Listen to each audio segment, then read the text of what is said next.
Hey everyone, welcome back to another episode of the DJ Sessions Presents the Virtual Sessions. I'm your host, Darren, and right now I'm sitting in the virtual studios in Seattle, Washington, and coming in all the way from, I'm hoping you're in Atlanta, Georgia, because that's where you're based out of. We have Chad Shearer with Caren West PR. Chad, how's it going today? It's going fantastic. Awesome. Well, you are definitely one of the most busiest guys that I know in the business, running around all the time, event after event. We were doing a little pre-show talk about that, but you didn't just start in this business like yesterday. You've been doing this for a while now, and Caren West is entering its 20th year. Congratulations on that. When you look back to the early days, what was the original vision for the company, and how has that vision evolved as the music and festival world has changed? Okay. The company itself is drastically different because I came to the table as a graphic designer and creative director, and my business partner Caren, the company's namesake, she was this PR guru. She was on radio. She had columns and magazines and newspapers, and we were kind of trying to do the whole peanut butter and chocolate type thing and see if we can come up with some magic and kind of shorten the distance between a graphic designer's ego and a publicist's ego. And that worked pretty well for a while, and we actually still offer design services on a much more limited basis, but the PR started to get bigger and bigger, which kind of pulled me into jumping in with both feet and trying to learn how to do it 20 years ago, which I like to think I'm personable. PR is a relationship game. So I quickly developed my relationships. And the music thing happened. Caren, before our company came together, she had her own thing going on, and she had done the PR for a thing called Music Midtown, which doesn't exist now. At the time, it was about 300,000 people in 11 stages, a very multi-genre festival. When people started knocking and wanting to bring back some of these festivals to the Atlanta area, she was a little hesitant to get back into it, and I'm very passionate about music. I love all kinds, and I wanted to get in and do it. So I want to say the first one I did was maybe Echo Project. That only lasted a year here in Atlanta. Not my fault. But then it quickly jumped, from Camp Bisco up in New York to Counterpoint back here in Atlanta. I've done Imagine, and probably my biggest market right now is with Relentless Beats in Phoenix. And it's definitely, it's night and day from what it was. I mean, even the festivals themselves, just going to a festival, if you've gone to a festival for any period of time, over the course of years, they've changed. I mean, you can see even on like a quick post on DJ Lovers Club or whatever about what the stages looked for, EDC year one compared to what they look now. It's more of it's not just about the music anymore. It's an experience. Mm-hmm. Absolutely. And you helped Caren West build that into a major presence in the national festival circuit. What do you think separates successful music festival PR from standard event promotion? I should have prepared for this. It's tricky. A lot of people, think you can just toss together a release or some calculated social posts and have success therein. Those are two very, very big parts of it. But besides just a release, that's kind of, I'm giving you the story that you can post on your site or whatnot. There's bigger stories. It's the things that we do, like with East Meets West. I mean, that's company is growing faster than probably anybody really anticipated, and they've got all these events that are coming at a fast rate. You have to tell the story. How did that come about? It didn't come about just because you wanted to toss, Chris Lake on a stage on a pier in Brooklyn. They really put some thought into that and partner with the right people. And that story will go untold unless you push a little further. And I think that's ultimately what good PR does. It's tough though. It's do I automatically necessarily me and my team have the time to come up with 100 original stories for every event that we do? That would be like around the clock type thing. So you have to pick and choose. You have to hopefully get to partner with some good media people that want to have their own ideas to tell stories. So we capitalize on that and try to work. I really like when someone comes to me with a story. Yeah, I can relate to that, as even being, starting out as a small living room podcaster to building it up and working with international names and brands and things like that. It's even now I was telling you a little free show, we're looking at opening up our own event space here in Seattle, and I have some media contacts that I built really good relationships with that will say, okay, just send us your PR, get us in, we'll get you a story, we'll get you something written up at a local level. But, I've hired 2 people in the past to help me out with PR and contacts. And I'll tell you, that has been probably one of the best I wouldn't say ad spends, but one of the best spends I've ever done, because they have that know-how, they have that contact database, and people have already listened to them, or they've already built those relationships. If you try to do it all on your own as a nobody, it can be a lot harder. I mean, it definitely, I would agree on that, just because sometimes people don't want to hear how great or what you're doing that's great from you. They want somebody else to be like, okay, let me tell you what Thomas Turner's doing. Thomas doesn't have to be the one that's being, bragging about himself or whatnot. He would have plenty to say. The company's older than our company. So, it helps to have someone that's going to bat for you. Mm-hmm. Definitely. And you work across music, lifestyle, entertainment. I saw food in there on the website today. Wow, those pictures look great. And events. How does working across multiple industries strengthen the way you approach PR campaigns for, say, music clients in general? Oh, that's a good question. For us, it was more, we didn't want to be just the restaurant PR company or just the music festival PR company or art galleries or whatever.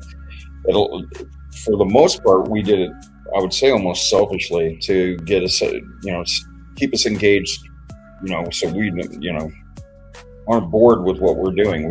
It helps create excitement. And it's that excitement that, I think will transfer over to, coming up with different story ideas, as I said, earlier, what we need. And, kind of interesting. I do a lot of media operations at our events, so a lot of times you'll catch me with my radio and wristband or whatever, running around like I got my head cut off.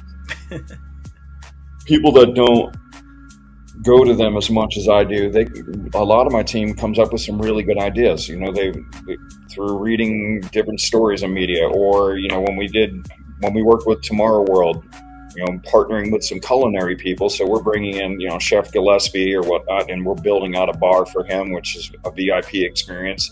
And we're able to tell that story so that, for a while, a lot of people, because the majority of the work I do is, I would say, in the EDM world,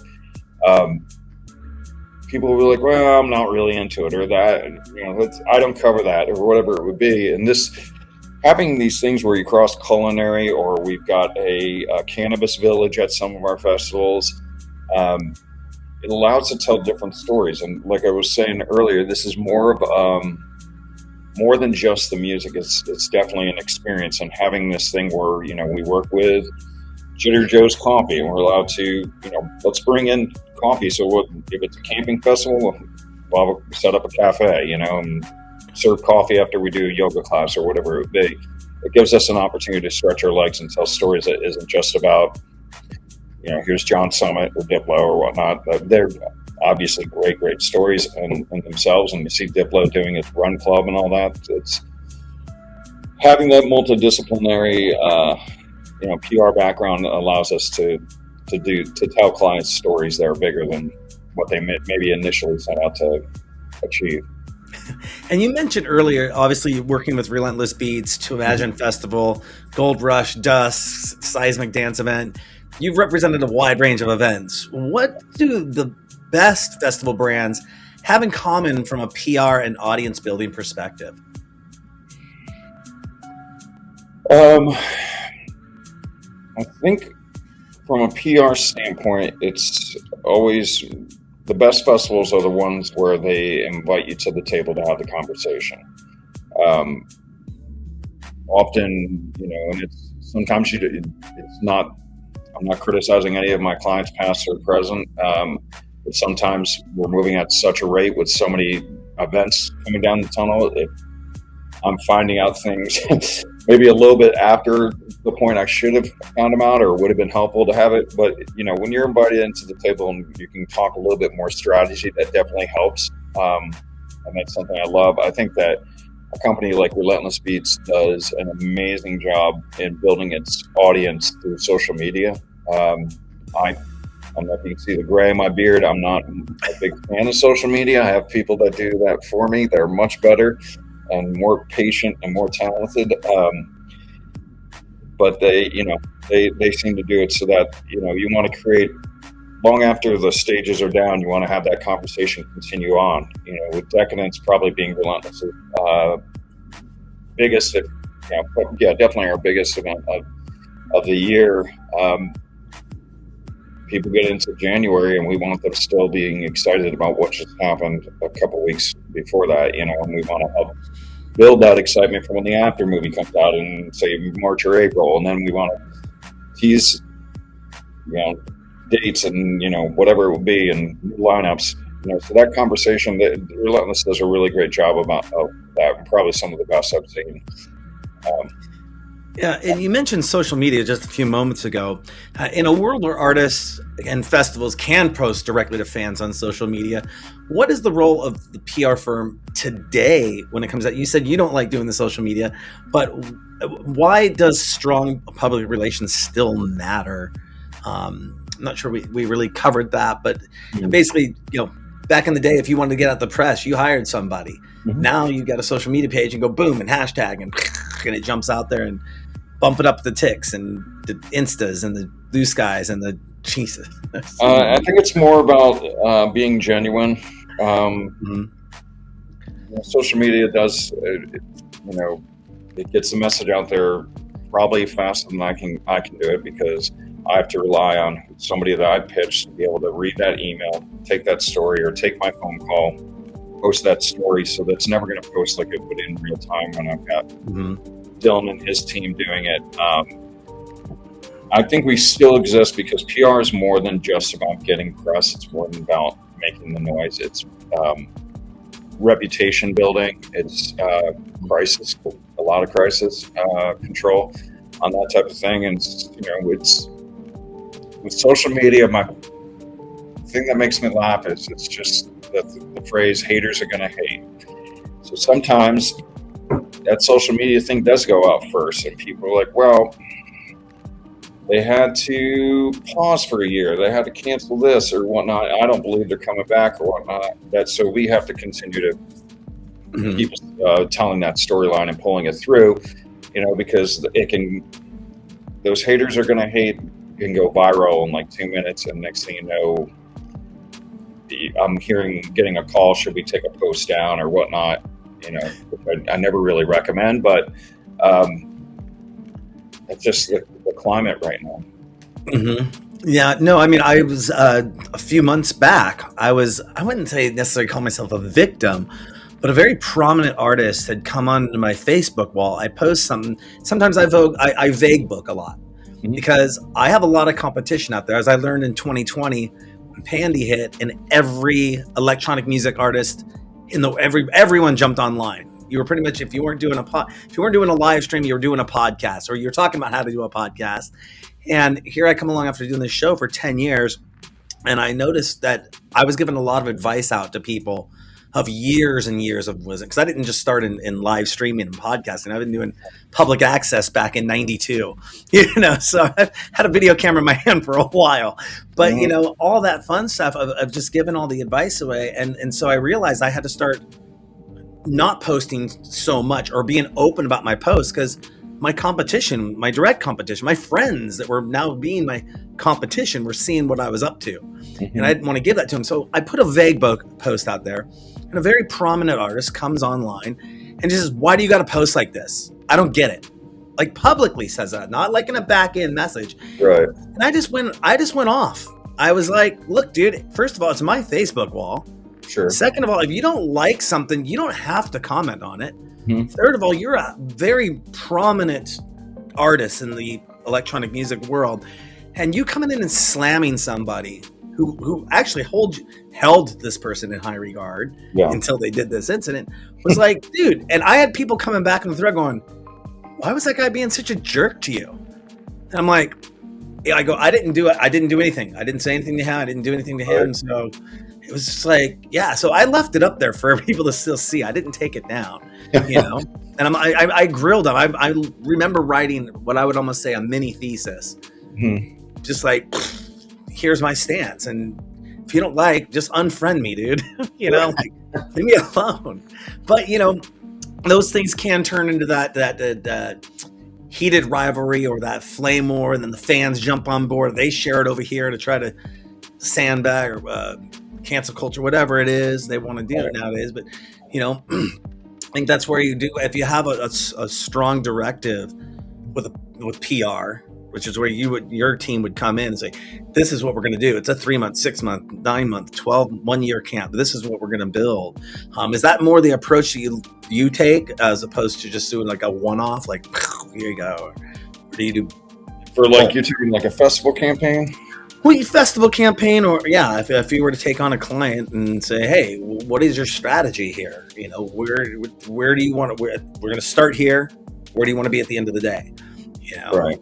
I mean, you really ideally you want about 6 months to get that whole thing started. And so there's so much that you have to consider, and it's definitely you create a loose strategy. But there's times, it's like, okay, the line art isn't getting approved because this artist wants to be up here. This artist wants to be up here. It's a different logo, a new logo, old logo. We have, radius clauses, all that type of stuff. So you kind of have to go with the flow. But it's when something is coming. At the end of the day, probably I only need maybe a week or a couple days because I can embargo stuff and tease it and, reach out to Billboard or whoever it would be, EDM.com, like, hey, this is coming. What are we looking at? But you're also like, I'm working with marketing teams that, okay, well, we're going to go and actually go directly to these outlets and, so that they can post. I'm in charge of the stores. They would be like, I'm going to have them post on EDM.com or EDM Maniac or whatever is going to post on, Instagram at 1 p.m. Central or whatever. So it's important that marketing and PR is talking together. Yeah, totally. Well, in my wheelhouse, I'm pretty much both of those. But just recently sending out some press releases. We were in EDM Maniac, EDM Tunes, and saw the bump in growth when they pushed the stories out there, which was really awesome because it's kind of you see the money work it. If that makes sense. They're great outlets and they've come a long way. Some of the core ones are still there from when I started doing this. I think the first festival I did was maybe 2007. So some of the core ones are still here. They look a little different. They're much, much bigger, but they're, it's really cool to see them kind of be captains of industry. And, when you first take on a new music festival or event client, I mean, are you looking for new music festivals and events right now? Are you always like, is the door open? Is the plate full? And I always have, my ears are always open. I'm at this point, I no longer actively go after anything. A lot of it's presented to me. With Relentless alone, to be honest with you, when we first started together about 12 years ago, it was pretty much at that point just the Valley with Phoenix and Tempe and all that, maybe a little bit of Albuquerque. But then, we started growing and bigger. There's stuff that they've partnered with and done in Hawaii and Texas and whatnot. So that's kind of, that's been my primary. I mean, we also have an offshoot called Moonlit Nights, and they'll be doing something during Biker Week in Arizona, where Buck Cherry and a bunch of other bands are coming out, and that's totally different than their normal dance fair. So we've done country events. So for the most part, I've been content with what I have.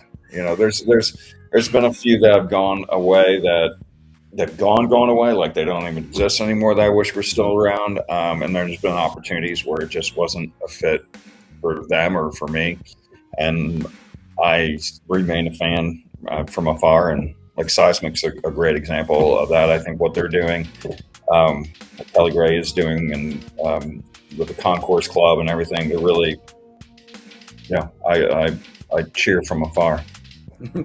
And I'm going to go into this is you mentioned going back 12 years working with Blendless and all that fun stuff. When you first take on a new music festival or event client, if you do, what are the first things you look at to determine how to position that brand in a crowded market? Oh, that's a good question. I really want to see something. What I look for mostly is I want to see something unique. What is the story we're trying to tell? A lot of for a while, and this is maybe like 5 or 6 years ago, a lot of festivals, almost every single one of the festivals, the artwork looked the same. It was like the woman and everything's lined up and neons and all it was just getting a little tired, so that, it was hard to differentiate. So what is the experience? Imagine, they had the whole aquatic thing. So that was something I was leaning, hard into for that. It's the lineups as well. We're getting a little homogenized, where the same lineup was the same people, from city to city so I was booking interviews, and is that interview I was booking for this one, or is it this one? What week is it? Who am I credentialing? So it got a little convoluted. So when there is an experience, like Gold Rush is a perfect example. That's, especially this year, finally, when we went back to Rawhide and we're in the Western town, it really brought it back to its roots. And that was kind of, I didn't even see a Western town outside of Little House on the Prairie or whatever was on TV, let alone walk through one. And, putting the stages in there and, doing other things that kind of engage people outside of the music. That's what I typically like to look for. Mm-hmm. But that is, with so many festivals, you mentioned this a little earlier about getting not monotone. What was the word you used? Just the same flyer, same lineup, all that fun stuff. With so many festivals, competing for attention, ticket sales, sponsors, media coverage, what are the biggest mistakes that you see festivals make when trying to market themselves or in PR? Oh man, that's a tough question. Because if I'm not directly aligned with it, I don't necessarily know if they're making a mistake. What you normally see is, if you see mistakes, it's too late already. It's okay. Well, we're 2 months out and we only announced the first round up lineups. That's bad, or they keep slashing the ticket sales or doing deals after people that were your biggest supporters have already put the money in and all that on their early adopter, early access or pre-sale. Those who you're like, oh, that one might be in trouble. You might see it cancel or whatnot. But it's really hard to say. With the ones that I'm working on right now, they all seem to be really rock solid. I don't see any, they're just great, fun concepts. I mean, we have Why Not Now that just pre-saled today. That's going to be an industry city in Brooklyn, and that's a really cool new area. Well, repurposed areas between these two industrial type buildings. But I mean, the stages between the two buildings, there's VIPs. They'll be up in some. They're going to utilize some of the building itself, so they can create a VIT experience. I've not done a walkthrough, so that's about the extent of what I know is the pictures I've seen. But it sounds just like a really cool, experience. I think people are going to like it. I think if you don't want to go both days, you don't have to, because you're not. One day is more like UK garage, other days more house, or you go both days, because it's probably going to be a fantastic trip, and it's New York City in the summer. Well, just about. It's Memorial Day weekend, so it's going to be good weather, and I'm excited for that one. And with social media being so prevalent out there, how do you balance hype with authenticity when promoting a music event or other types of events, especially at a time when audiences are quick to call out anything that feels like forced or overly polished or not genuine? Came up with some good questions. I'm definitely not prepared. Oh man, I don't know. I have to come back to that one. Yeah, I don't have an immediate answer. There's times I see stuff and I'll be like, that's a who cares. Was a festival announced today, and I'm not going to name it, but it was announced today, and there was like a monstrous lineup, and I was like, okay, I guess so, but it's not really doing anything new, but I would like the lineup probably, because I could probably sell a lot of get a lot of hits from it. Ultimately, tickets, but that response kind of led right into my next question, though. You've worked with both emerging events and established names.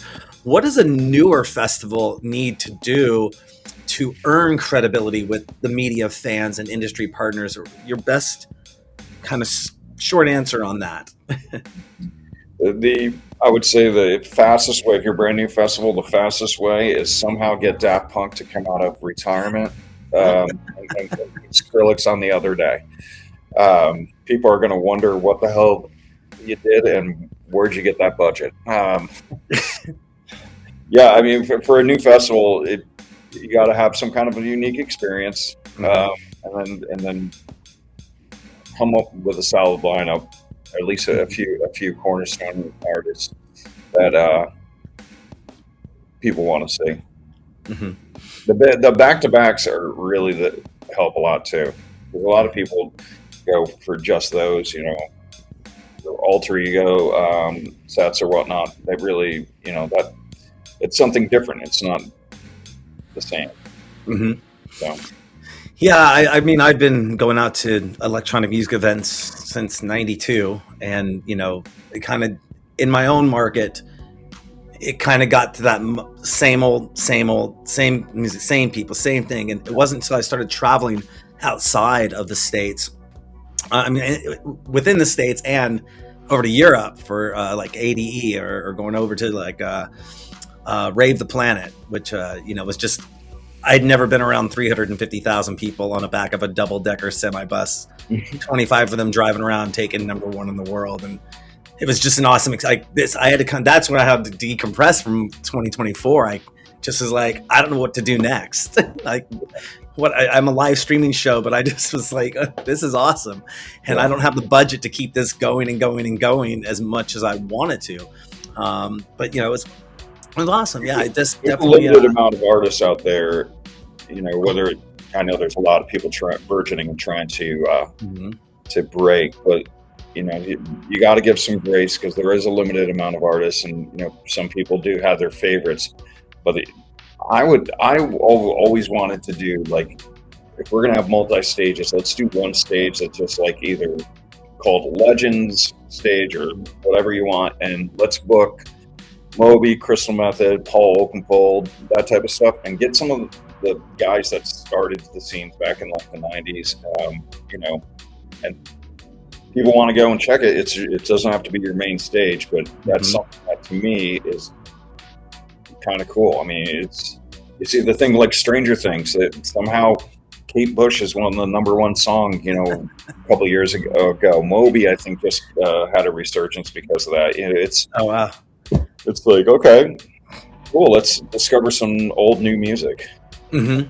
Yeah. Well, I mean, and with so much being thrown out there nowadays, I think it's 60,000 songs a day, maybe more than that, maybe a minute. It's an insane amount. That if I remember back when I started the DJ sessions, I was talking with the DJ, and I said, how many hours a week do you spend looking for music? And he goes, I spend sometimes 3 to 4 hours a day looking for tracks. And I go, you can't listen to the whole track spending 3-4 hours. You're going through hundreds and hundreds and hundreds of songs to get this. So, of course, the barrier to entry as a DJ is obviously there was the vinyl world, and then it came into the digital world, or CDs, and then obviously the flash drives, and now they're getting the units that are connecting directly to the internet. So you got people that can go like, you can play this request for me because you have the ability to download it from Beatport right here. Sure. I've had DJs on the show, and they're like, that's a freaking nightmare for us. But just that amount of consumption, I guess, or accessibility, is it going to have a blowback? Like you said, let's bring out the legends and bring back that essence that maybe people weren't there in 92 or 97 or 2005, and they're like, wow, that was really badass. Yeah. Here's a question for you, though. As someone leading Caren West PR music festivals across more than 10 states, how do you tailor the PR strategies for different cities, regions, and audiences without losing any of your core identity of an event? That's basically, to me, I might not be answering your question, so feel free to push it back. It's all good. It's just, I have different curated lists. I have a national list, but I also have one that's specific just to the Valley or just to New York. And New York actually has to break down even further to like, okay, Brooklyn, I need even more specific, is it such a monster in its size and scope. But yeah, I think for me that I have relationships, and another thing I like to do is I like to get in with a lot of, like it was easy to do in Arizona because of ASU and the University of Arizona, get in with a lot of these student journalism programs. And then as they rise up, and if they continue to go to shows or whatnot, and now they're working for Rolling Stone or Billboard or whoever, and we're building, I feel like I'm building fans for my client that's going to last for 10, 15 years as well. Mm-hmm.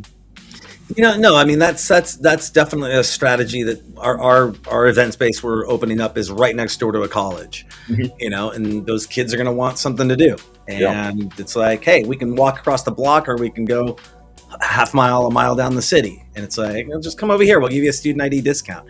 I mean, but I've done that before with media programs and bringing on interns and stuff, and work with their video departments to bring on, actually putting out our intern call right now and have a few coming on board that I met during the Super Bowl.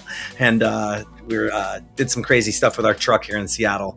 But, going to the student unions and going to the student newspapers. I was in media services. I created the student media services department when I was going to community college, so I could produce my own television show.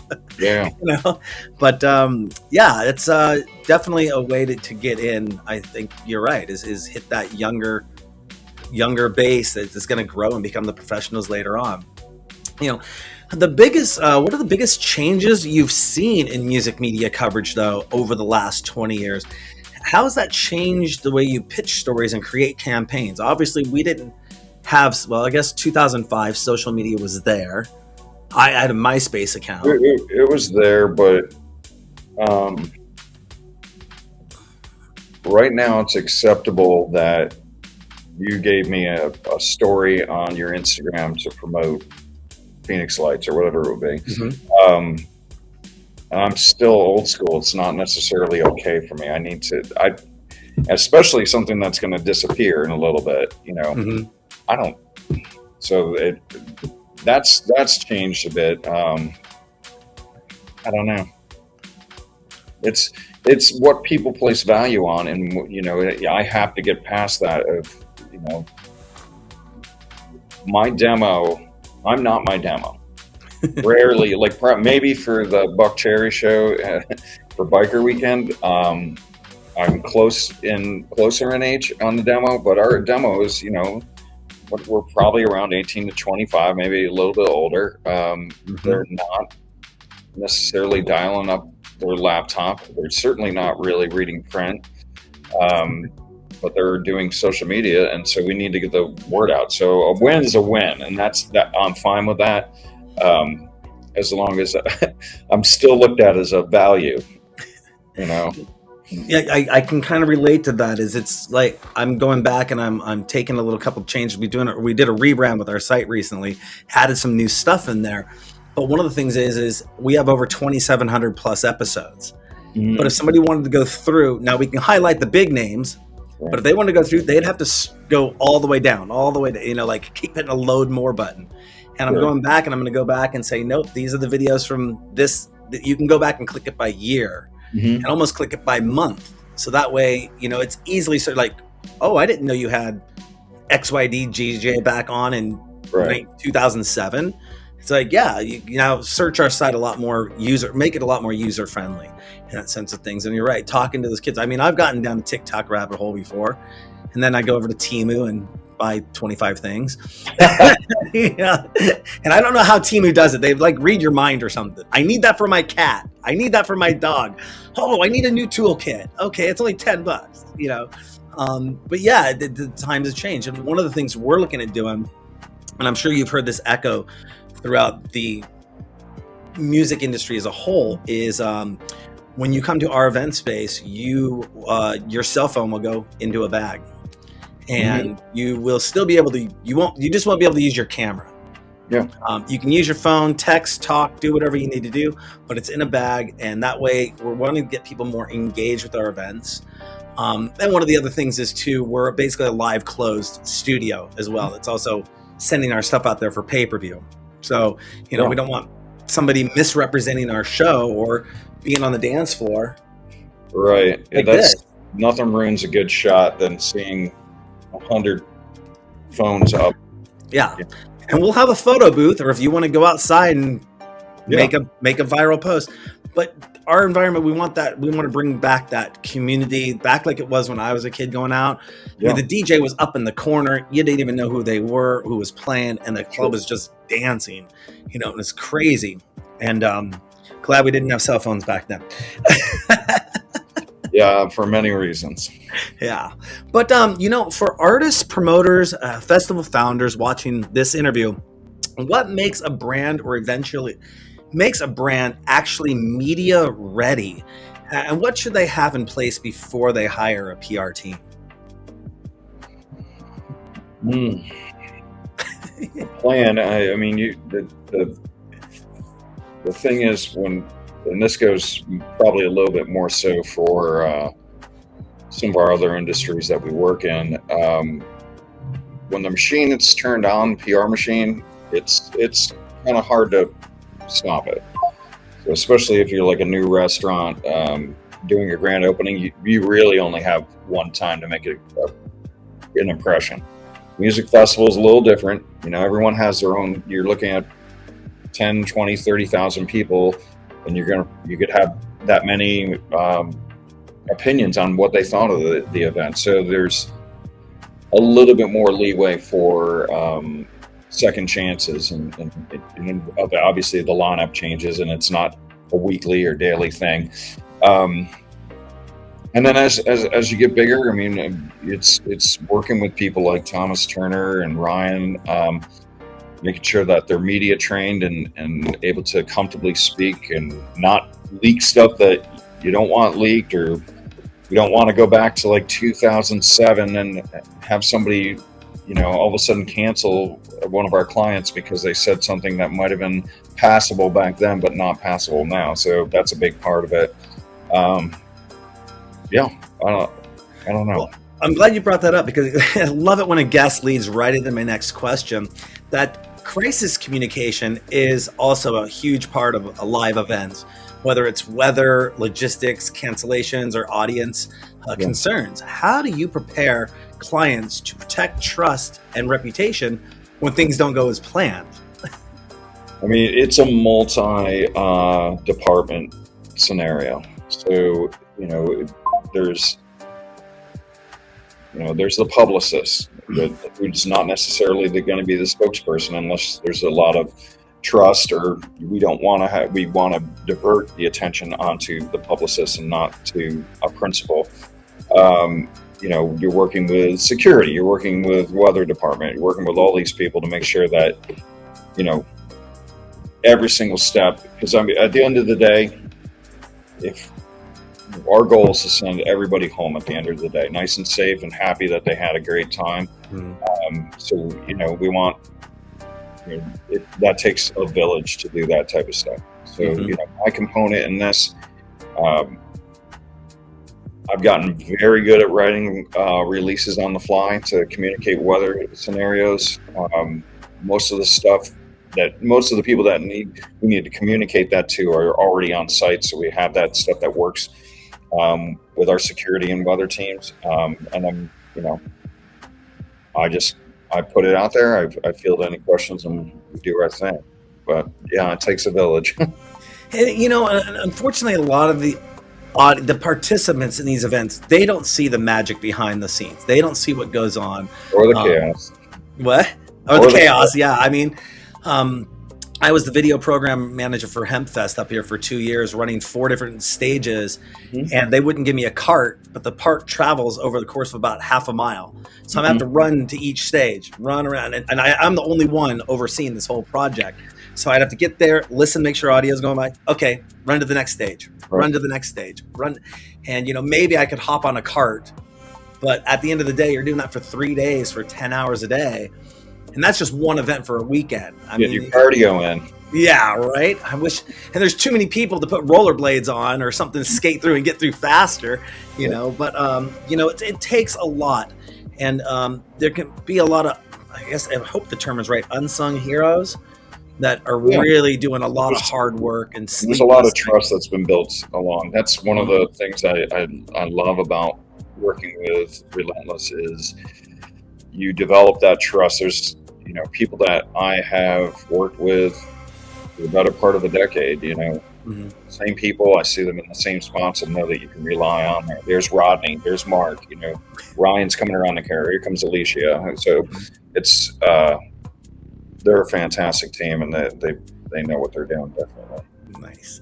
And after 2 decades in the business, what excites you most right now about the future of festival culture, music marketing, and the relationship between live experiences and brand storytelling? Wow, that's another good question. I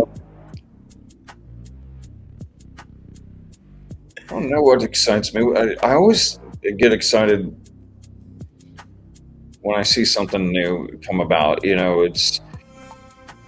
I think what's happening up in New York with East Meets West Presents excites me, because one of my favorite things that we've done here in Atlanta, outside of the music realm, is we're big on alternative venues. And that group is, whether it's put on the Brooklyn Army Terminal Pier or under an overpass or whatnot.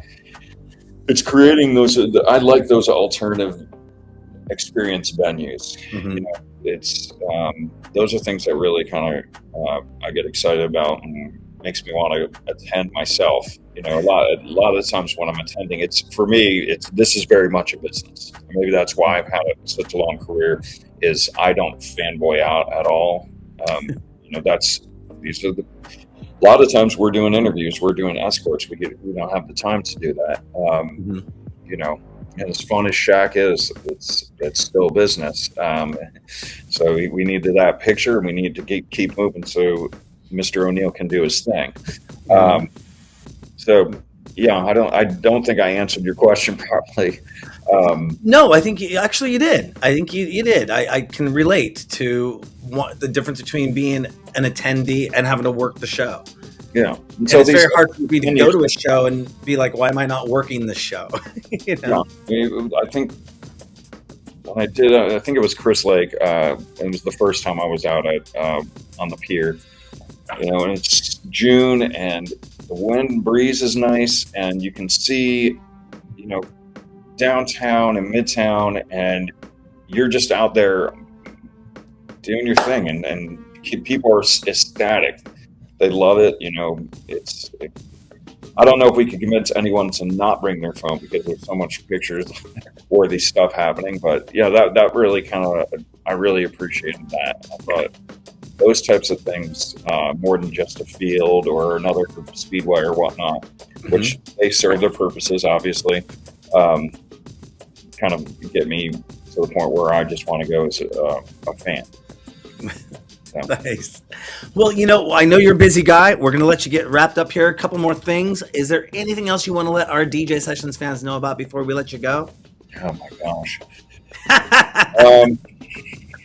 I feel like I'm always telling everybody what to do and what to write. So I would just say probably look out for an email from me because I'm probably going to pitch you something pretty soon.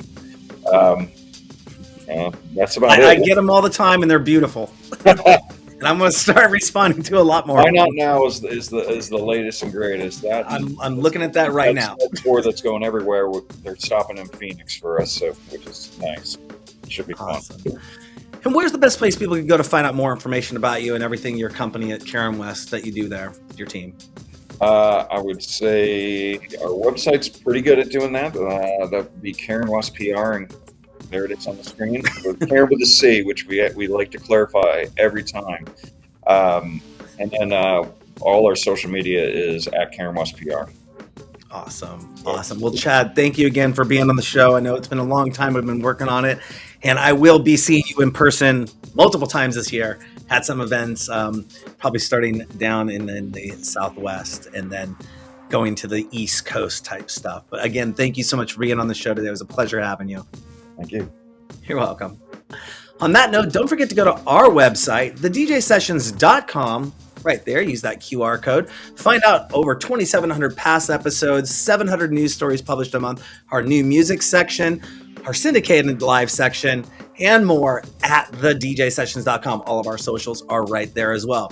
I'm your host, Darren, and that's Chad coming in from Atlanta, Georgia for the DJ Sessions. And remember, on the DJ Sessions, the music never stops.